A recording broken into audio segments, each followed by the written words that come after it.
je reviens.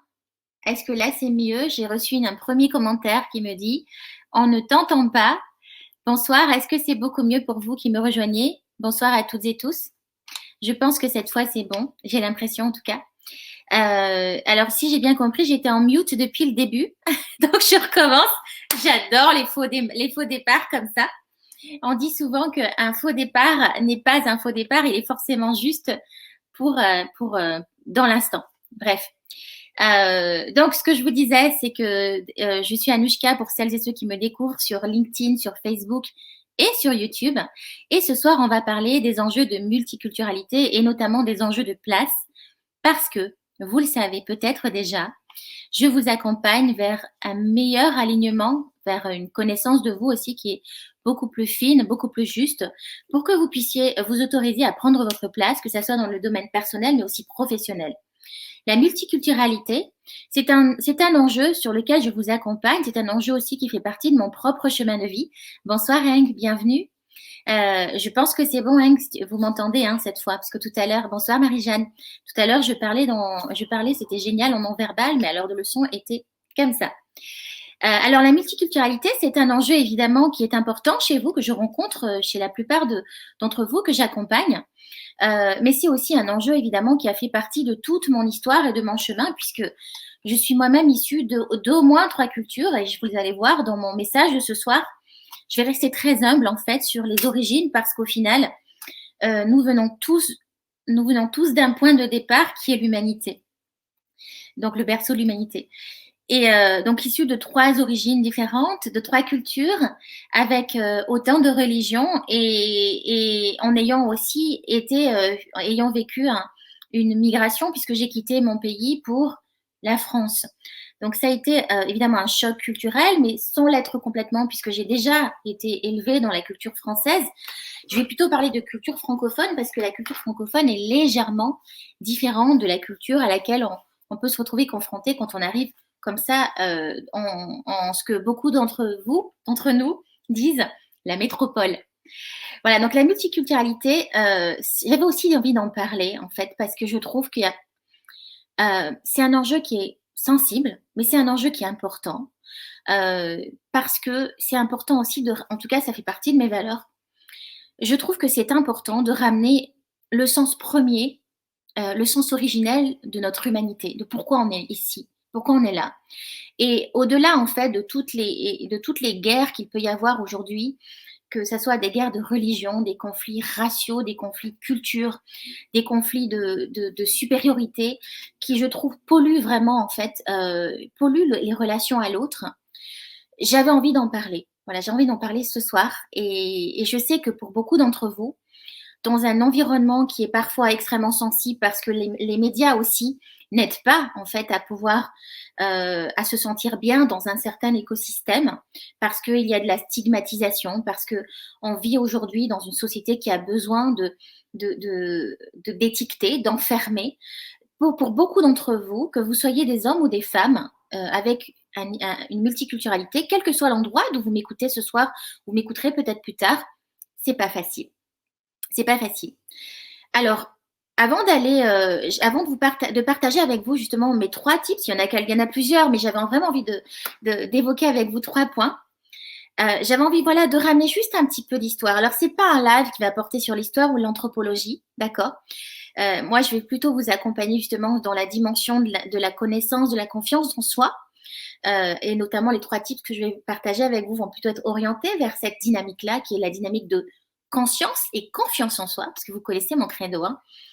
Vous connaissez connaissance de soi, plus conscience de soi, pardon, je suis un peu fatiguée ce soir, égale confiance en soi.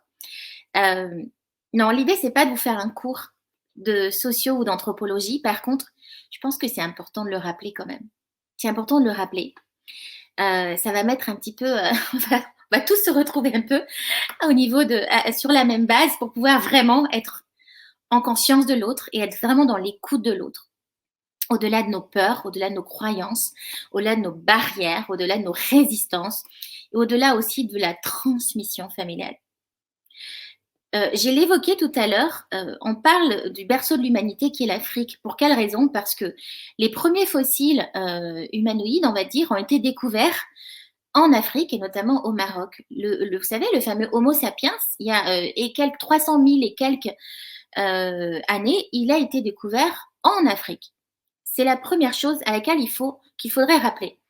Le deuxième point que j'avais envie de rappeler aussi ce soir, ce sont évidemment tous les flux migratoires que vous connaissez déjà, les flux migratoires entre les différents continents, qui fait qu'à un moment donné, de toute façon, tous les chromosomes, tous les ADN, ils se sont mélangés sur des milliers d'années. C'est un point qui me semble aussi important. Et si vous faites un test ADN pour savoir, je ne sais pas si vous l'avez déjà fait, mais si vous faites un test ADN pour vérifier ce que vous avez en termes d'origine, je peux vous dire que vous pourriez être surpris. Je ne vais pas vous parler voilà, des Indo-Européens. Vous connaissez peut-être un petit peu de cette partie de l'histoire, mais le peuple indo-européen, on en fait partie d'ailleurs aujourd'hui en France, mais c'est un peuple qu'on appelait aussi l'Eurasie. Hein, donc ça touche l'ancienne Perse, les Celtes, les Germains. Vous savez, si vous regardez, il y a des séries sur Netflix en ce moment, Salut Gérard, qui sont super chouettes parce que il y a une belle dimension historique, je trouve, sur tous ces peuples-là, justement, germaniques et thraces, etc. Donc, c'est plutôt intéressant. Il y a des côtés sympas à regarder des séries TV ou des séries sur Netflix. Voilà, donc si vous regardez, en fait, tous ces peuples-là, rappelez-vous qu'en fait, les peuples indo-européens sont des mélanges. Et je pense qu'encore une fois, avant de se trouver des différences, rappelons les points communs que nous avons originellement. Il y a des questions aujourd'hui, justement, beaucoup d'historiens, beaucoup d'anthropologues se posent cette question d'un peuple indo-européen originel. C'est pas la question de ce soir. Je pose juste le cadre parce que vous le savez, moi, une des valeurs qui est importante pour moi, c'est la diversité et c'est l'inclusion dans toute sa palette. Hein. Donc vraiment, derrière tout groupe humain, il y a bien un mythe d'origine et lorsqu'on part sur ce postulat-là, on prend conscience que lorsqu'on commence à rentrer en relation avec l'autre, on ne voit plus cette différence-là. Par contre, on voit un questionnement commun qui nous réunit. C'est la première chose. L'autre point aussi que j'avais envie d'évoquer avec vous, c'est évidemment, aujourd'hui, j'ai parlé des flux migratoires, mais on est aussi dans des problématiques de place, dans une dimension beaucoup plus contemporaine, parce que toutes les colonies, toutes les décolonisations et les conquêtes, etc., c'était il n'y a pas si longtemps. Les guerres, c'était il n'y a pas si longtemps. Sur les 100 dernières années, on a encore des mémoires de colonisation, des mémoires de guerre, qui ont fait qu'à un moment donné, il y a évidemment eu des flux migratoires pour des raisons économiques, pour des raisons politiques, pour des raisons religieuses, et qui font qu'à un moment donné aussi, ça se mélange. Et c'est à prendre en considération dans la problématique de place. Je vais y venir.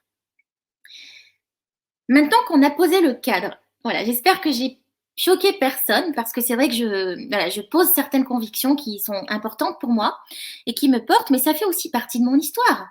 Je suis issue de 3 cultures, de la culture francophone, donc française, donc du continent européen, de la culture africaine et de la culture asiatique par l'Inde. Vous imaginez à quel point je ne peux simplement pas. Bonsoir Alain. C'est impossible pour moi de mettre en conflit ou de mettre en opposition ces cultures-là. On est déjà en train de parler de 3 continents. Donc, c'est d'autant plus important pour moi de passer des messages qui sont très forts autour de l'inclusion et de la diversité et de l'ouverture d'esprit. Quel que soit le vécu. Et j'y viens. Comment est-ce qu'on peut trouver notre place quand on est dans une énergie de multiculturalité? Vous avez compris hein, que même s'il y a des personnes aujourd'hui qui vont m'entendre et qui vont se reconnaître dans cette multiculturalité, je vais partager certains tips, encore une fois. Si on revient sur l'origine du monde, on est peut-être tous déjà multiculturels. On est même probablement tous multiculturels. Je vais vous parler de 3 cas que j'ai rencontrés. Il y en a beaucoup plus, mais j'ai privilégié 3 cas qui, je trouve, vont probablement vous parler parce que ce sont des cas assez fréquents chez vous. Derrière la problématique de la multiculturalité, il y a évidemment la problématique de la religion. J'ai accompagné des personnes qui se sont retrouvées soit dans des mariages mixtes, soit dans des conflits de religion, donc de positionnement religieux, entre par exemple l'islam et le catholicisme, parce qu'on est en France et qu'aujourd'hui ce sont des cultures qui se mélangent ou au contraire qui s'opposent, parce qu'il y a ghettoisation, parce qu'il y a clanification. Et vous le savez, le cerveau il est clanique et il a besoin de se retrouver dans une communauté.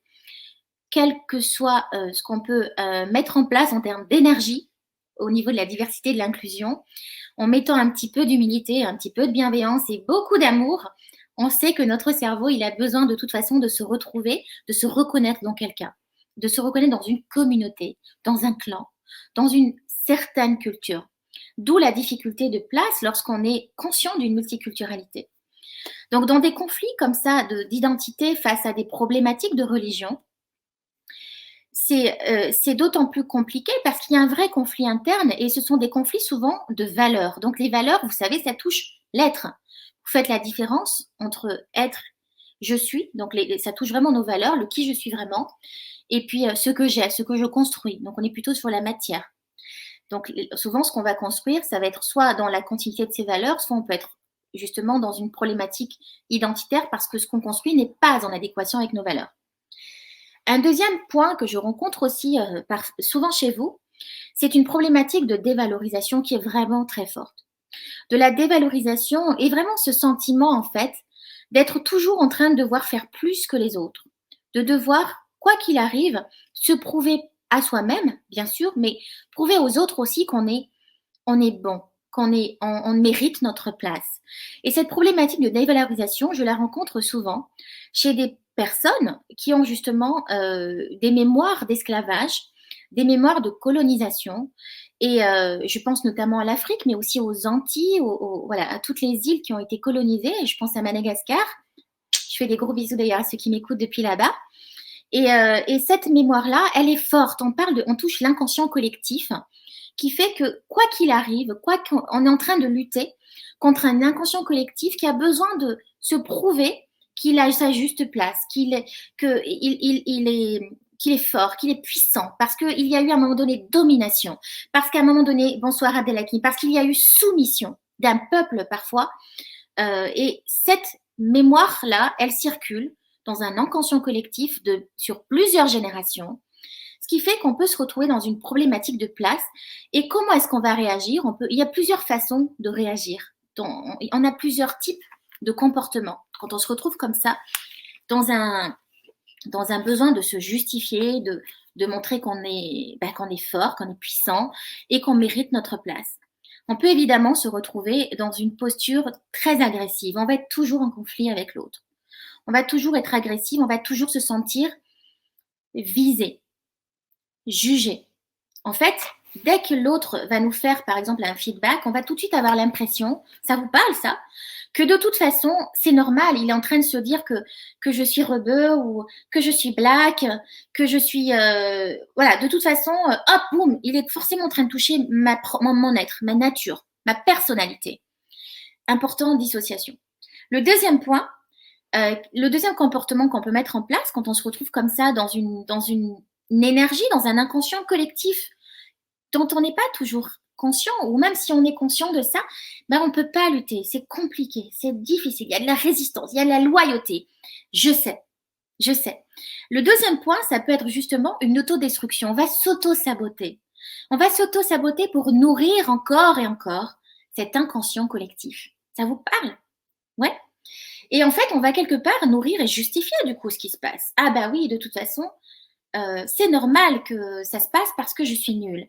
Et là, qu'est-ce qui se passe dans ces cas-là? On va mettre en place souvent des triangles toxiques, des triangles relationnels où on va se positionner en tant que victime. Ouais.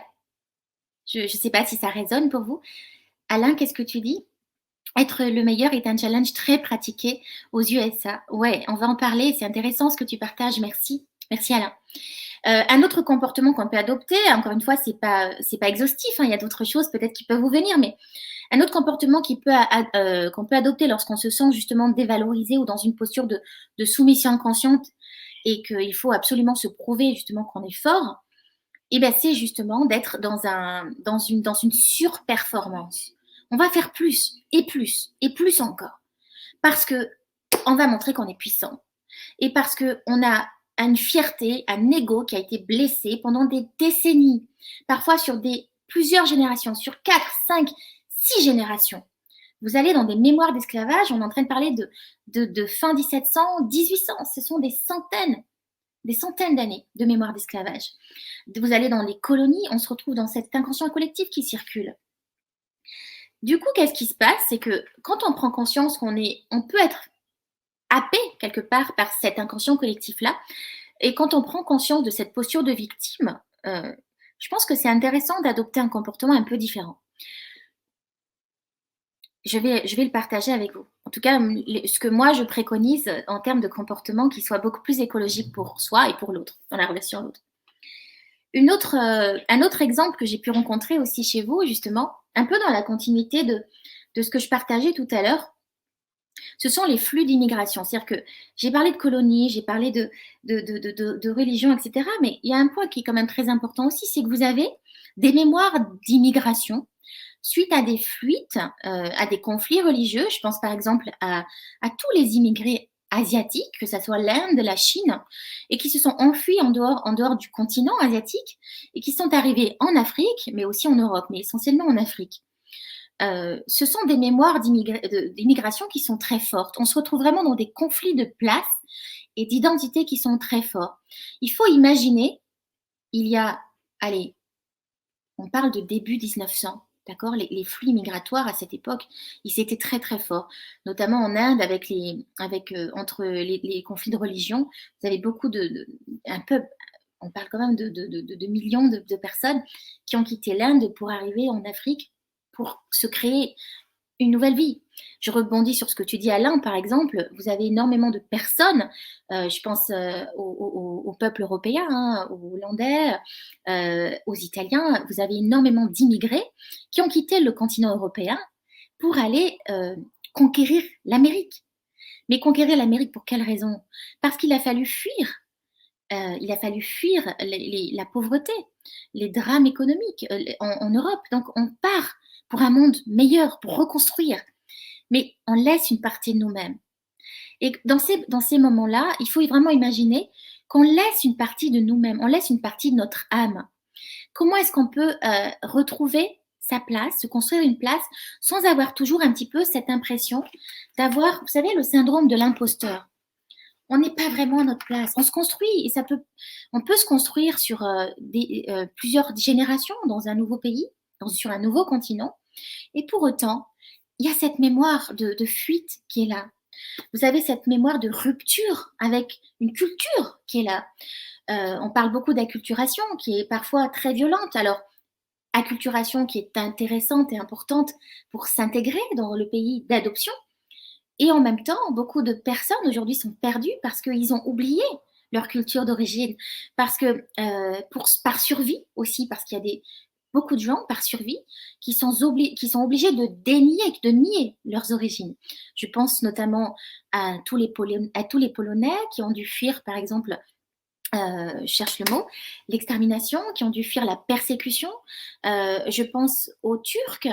Vous voyez, il faut ramener aux Arméniens, il faut ramener les choses dans le contexte et se rappeler il y a une mémoire qui est là, qui circule et qui fait qu'à un moment donné, salut Luc, bienvenue, tout va bien, ça va.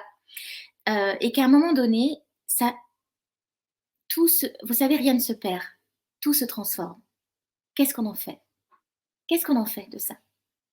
Alors, quand je vous dis tout ça, est-ce que ça vous parle? Est-ce qu'il y a des choses sur lesquelles vous vous retrouvez? Vous savez, quand je parlais de tout à l'heure, par exemple, de la dimension raciale, où on a un petit peu l'impression qu'aujourd'hui, et c'est pas qu'une impression, hein, c'est vrai que ça peut être une réalité. C'est une réalité, j'ai vécu, j'ai subi le racisme aussi. Mais quand vous prenez un peu de hauteur sur les choses, vous comprenez qu'en fait, c'est la peur de l'inconnu qui fait réagir l'autre. C'est la peur d'être de l'invasion qui fait réagir l'autre. On a des mémoires d'invasion permanentes dans l'inconscient collectif. Quand vous allez avoir une personnalité, une personne de type, j'aime pas du tout ces mots-là, mais je pense que ça va vous parler. Voilà, quelqu'un qui va être de couleur blanche et qui va aller rejeter une personne de couleur un peu plus typée, on va dire, elle est maghrébine ou black ou asiatique, ou prenez ce que vous voulez, turc, mettez-y ce que vous voulez. Qu'est-ce qui se passe pour cette personne? Mettez-vous à la place de l'autre. Vous avez dans un inconscient collectif cette mémoire d'invasion, vous avez cette peur de l'inconnu. Rappelez-vous, notre cerveau, il est tourné vers notre survie. La survie de notre espèce, la survie du clan. Vous vous rappelez, notre cerveau, il est clanique, il est communautariste. Donc, qu'est-ce qu'on va faire automatiquement lorsqu'on manque de sécurité intérieure, lorsqu'on n'a pas forcément justement aussi vu ce qui pouvait se passer à l'extérieur, lorsqu'on a aussi dans une histoire de transmission, lorsqu'on va être loyal par rapport à nos familles, dans cette conservation du clan, bien on a peur, on va rejeter l'autre. C'est souvent ce qui se passe, c'est malheureusement souvent ce qui se passe. Abdelhakim, c'est très juste ce que tu dis, merci de rappeler ça.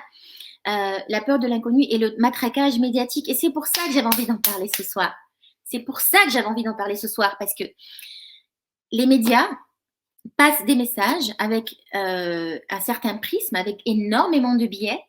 Et c'est très important, je pense aussi, d'être en capacité de prendre de la hauteur sur l'information et de se rappeler avant tout qu'il y a une intention et un sens derrière toute information.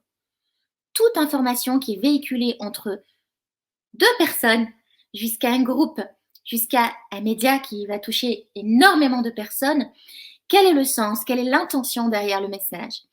Prenons de la hauteur, soyons en capacité émotionnelle, cognitive, d'accueillir l'information avec notre prisme, en y mettant, en nous dissociant de cette information-là. Et c'est vraiment le premier tip que j'avais envie de passer ce soir pour justement trouver notre place quand on se retrouve dans une dimension multiculturelle.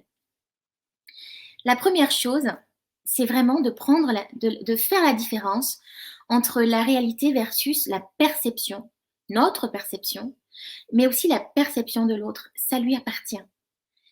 On est souvent, et on n'est que ça d'ailleurs, on n'est que perception.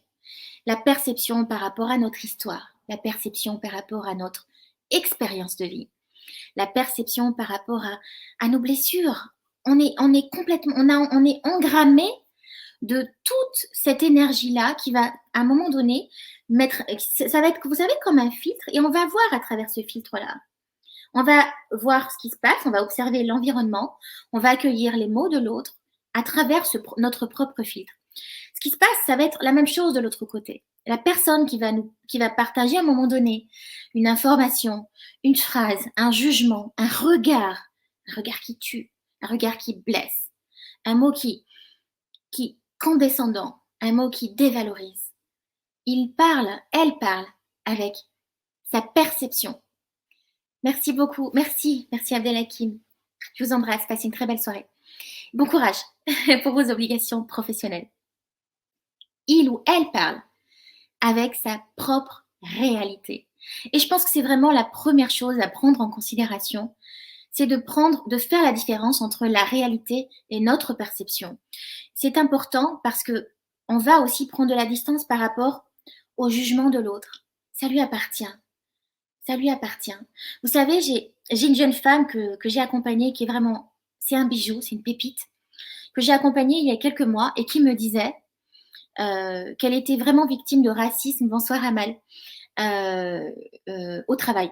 Elle était victime de racisme au travail et on lui a fait notamment une réflexion j'avoue, mais j'ai beau être le plus objectif possible, ben, j'ai sauté au plafond quand j'ai entendu ça. C'était, je sais plus c'était quoi l'expression, il faut que je vous la retrouve, mais elle était vraiment marquante, elle m'a beaucoup marquée. Je vais vous la retrouver, ça va revenir. Et en tout cas, c'était vraiment une expression qui était très forte, qui avait une vraie volonté de dévalorisation. C'était de la méchanceté, en fait. Ça, quand je le dis comme ça, je le dis avec du jugement. Quand je vous parle de méchanceté, quand je vous parle de dévalorisation, je le dis avec ma propre perception, avec mon regard, mon jugement. Lorsqu'on va prendre un petit peu de hauteur, on va monter d'un niveau de conscience, d'accord? Vous savez que j'adore cette expression de Jung. On va se rappeler que l'autre parle avec ses propres blessures, avec son propre miroir. Ce que l'autre vous dit, il ne fait que vous renvoyer ce que lui ressent. Il ne fait que vous renvoyer ses propres peurs. Et si je me trompe pas, l'expression revient. C'est pas parce que tu es noir que tu vas pouvoir montrer patte blanche. Je crois que ça ressemble à ça. Et peut-être qu'elle me corrigera d'ailleurs si elle écoute le live en différé. C'est très fort. Et il se trouve que c'était une personne typée qui avait sorti l'expression. Mais ça aurait pu être quelqu'un d'autre, peu importe. Donc voilà, c'est vraiment de faire la différence entre la réalité et la perception, et puis de se détacher, de se dissocier. Je ne suis pas noir, je ne suis pas blanc, je ne suis pas musulman, je ne suis pas catholique, non. Dissocier le je suis de tout le reste. Ce sont des choix, vous allez embrasser un courant religieux, vous allez embrasser une culture, vous allez embrasser une couleur de peau, et vous allez embrasser des valeurs, des transmissions, et c'est top, mais vous n'êtes pas ça, vous êtes plus que ça. C'est important. Deuxième point, le deuxième tips que j'ai envie de partager avec vous, c'est demandez-vous, à chaque fois que vous avez quelque chose qui vous vient, le fameux, là, l'expression que je viens de vous donner, ou alors c'est bon, de toute façon, il n'y a aucune raison que j'ai ce job, ils prennent que des blancs sur ce poste-là, moi je suis rebeu, ça passera pas, ou je suis typée, ça passera pas, voilà, ok. Il n'y a que des hommes dans cette boîte, il n'y a que des hommes blancs dans cette boîte. On est en train de parler d'une boîte financière, par exemple, sans faire de stéréotypes, dans une direction financière. Et là, vous arrivez, vous êtes une femme, vous êtes métissée et vous vous dites, oh punaise, jamais j'aurai le job. Demandez-vous si cette croyance, elle vous appartient. Demandez-vous si cette croyance vous appartient. Est-ce que c'est une croyance qui vous a été transmise par votre famille? Est-ce que c'est une croyance qui vous a été transmise par votre père, par votre mère? Parce qu'à un moment donné, dans l'histoire familiale, il y a eu une blessure de rejet. Une blessure de rejet par rapport à l'origine, par rapport à la couleur. Autorisez-vous à accueillir cette mémoire-là pour la dépasser et la transcender en cassant la dynamique de dévalorisation. Cassez la dynamique de cette croyance qui vous limite. Et peut-être que la boîte, elle vous recrutera pas parce que vous êtes typé, parce que vous êtes black, parce que vous êtes métissé, parce que vous êtes rebeu, parce que vous êtes musulman. Peut-être. Et c'est OK. Parce que cette boîte, elle attire ce qu'elle est. Peut-être que vous allez vous retrouver dans des conflits de valeurs et qu'à un moment donné, de toute façon, ça n'aurait pas matché. Donc vraiment, demandez-vous si cette croyance, elle vous appartient et cassez la croyance qui est peut-être transmise depuis de nombreuses générations dans l'inconscient familial, voire collectif. Et le dernier tip que j'avais envie de partager avec vous, et j'adore celui-ci parce que moi, ça a été vraiment, c'est mon histoire et c'est ce qui fait qu'aujourd'hui, je suis en train de vous parler de ça, que je suis en train de transmettre autant que possible justement toutes ces valeurs-là. C'est les ressources derrière votre multiculturalité. Vous savez, on parle beaucoup des problématiques liées à la multiculturalité, les problématiques de place. On parle beaucoup des peurs derrière tout ça, mais il y a des ressources. Il y a des pépites derrière cette multiculturalité, derrière votre diversité.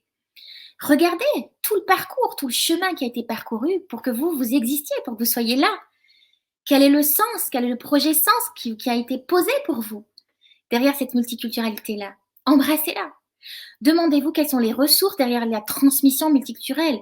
Qu'est-ce que la francophonie vous a apporté? Qu'est-ce que la France? Qu'est-ce que l'Allemagne? Qu'est-ce que la Pologne? Qu'est-ce que la Russie? Qu'est-ce que le Brésil? Qu'est-ce que l'Afrique? Qu'est-ce que l'Inde? Qu'est-ce que la Chine? Qu'est-ce que ça vous a apporté? Qu'est-ce que vous pouvez prendre, considérer comme ressource qui fait qu'aujourd'hui, vous allez en faire une force, une puissance? Moi, j'adore la multiculturalité. J'aime bien dire que derrière la multiculturalité, c'est vraiment plusieurs façons d'aller vers son unicité, justement. Parce que vous êtes tout ça. Et quelque part, rejeter une partie de vous, rejeter une partie de votre héritage culturel, c'est justement renier une partie de vous. Et ça va se ressentir. Rappelez-vous, énergétiquement, lorsqu'on est aligné, on attire ce que l'on est. Et tout est juste. Vous êtes sur votre trajectoire quand vous vibrez ce que vous êtes. Et vous êtes tout ça en même temps. Il est 21h03. À peu de choses près, j'ai respecté le timing parce que je voulais vraiment ne pas vous prendre trop de temps ce soir. Et je vous propose, voilà, si vous avez envie de réagir plus tard, je serais très heureuse de continuer cet échange en commentaire. Je vous souhaite D'ici là, une très, très belle soirée et merci encore de votre présence. Bonsoir Philippe, merci. Bonsoir Amal. Bonsoir Abdelhakim, encore une fois, pour ta présence ce soir. Merci Luc, merci Alain, merci Gérard, merci à toutes et tous. Merci Ing aussi d'avoir été là, merci Jeanne. Merci à toutes et tous qui m'avaient écouté, qui m'avaient peut-être pas forcément salué en commentaire, mais je sais que vous êtes là, mais je sais que vous m'écouterez aussi plus tard. Et prenez soin de vous. Voilà, juste prenez soin de vous et rappelez-vous que tout est énergie et que l'on attire ce que l'on est. Je vous embrasse. Belle soirée.